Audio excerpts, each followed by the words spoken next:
c'est Elodie du site Elle et Graines. Aujourd'hui, je voudrais reprendre la story qu'Alexis avait fait sur Instagram il y a peu sur l'injonction au bonheur. En effet, suite à cette story, vous avez été nombreux et nombreuses à réagir et à dire que vous en aviez effectivement vous aussi ras-le-bol, qu'on vous oblige finalement à porter ce masque qui fait qu'on est obligé ou on se sent obligé à être heureux, à démontrer qu'il faut être heureux, à sourire tout le temps, même lorsque on est face à quelque chose de difficile, même lorsqu'on fait face dans notre vie à quelque chose de malheureux, eh bien on a comme une injonction, ce qu'on va appeler l'injonction au bonheur. Eh bien c'est tout simplement montrer aux autres que malgré tout, on reste optimiste, que malgré tout, on est heureux.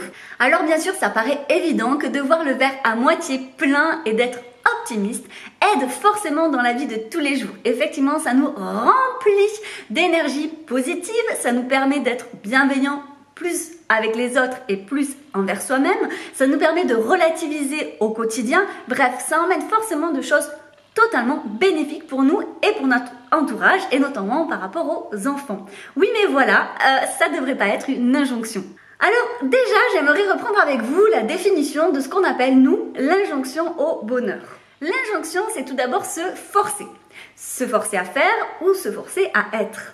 Mais c'est aussi une obligation morale, sociale, voire spirituelle, qu'importe. En tout cas, on ressent le poids de l'obligation. Dès lors, on peut se demander du coup, est-ce qu'on peut réellement se forcer au bonheur? Est-ce qu'on peut réellement avoir une injonction au bonheur? Ça paraît totalement paradoxal.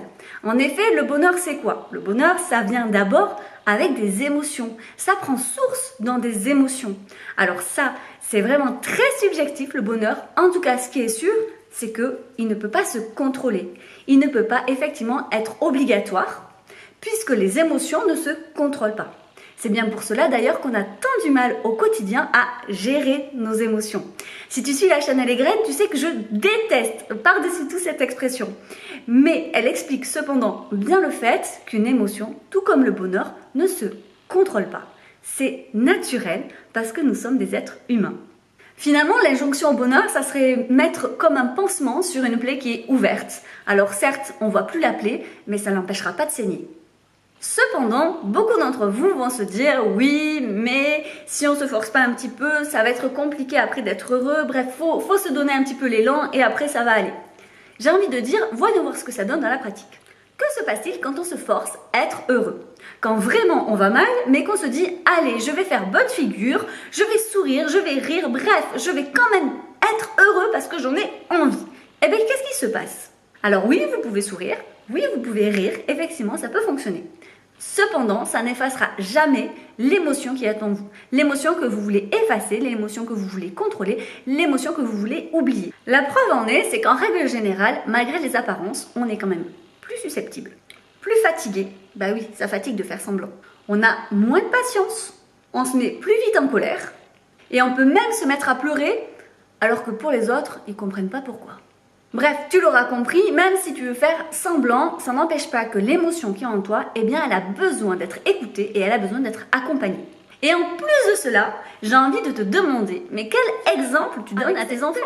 Finalement, avec cette injonction au bonheur, on donne à nos enfants l'idée qu'une émotion, ça se contrôle ou ça se cache, faut peut-être en avoir honte, et que seule l'apparence compte. Donc au final, lorsque tu fais de l'injonction au bonheur, tu te fais du tort à toi-même et tu en fais également aux autres, et notamment à tes enfants.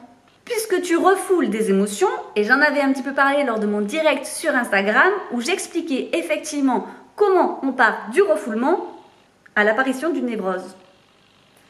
Si tu as loupé le direct, j'en parle un petit peu dans mon podcast sur les névroses que je te mettrai en barre d'infos.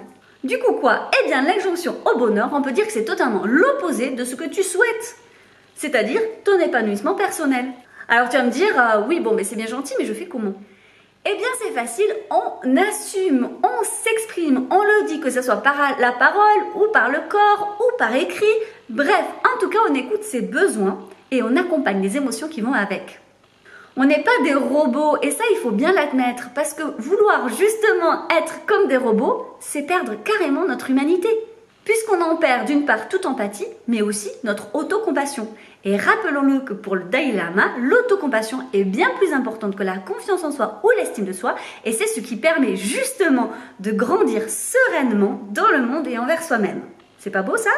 Il faut donc du coup réapprendre à être honnête envers soi-même, tout simplement. À se dire que là, de suite, maintenant, qu'est-ce que je ressens? Qu'importe le regard des autres et donc l'injonction au bonheur que je perçois des autres ou que je m'inflige. Au final, ça renvoie à des questions totalement existentielles, à savoir qui suis-je, qu'est-ce que je veux vraiment, qu'est-ce que je ressens là maintenant, qu'est-ce qui est important pour moi, quelles sont mes vraies valeurs à moi. Alors oui, tu vas me dire, ça c'est le travail de toute une vie, et tu auras raison, mais il faut bien commencer quelque part.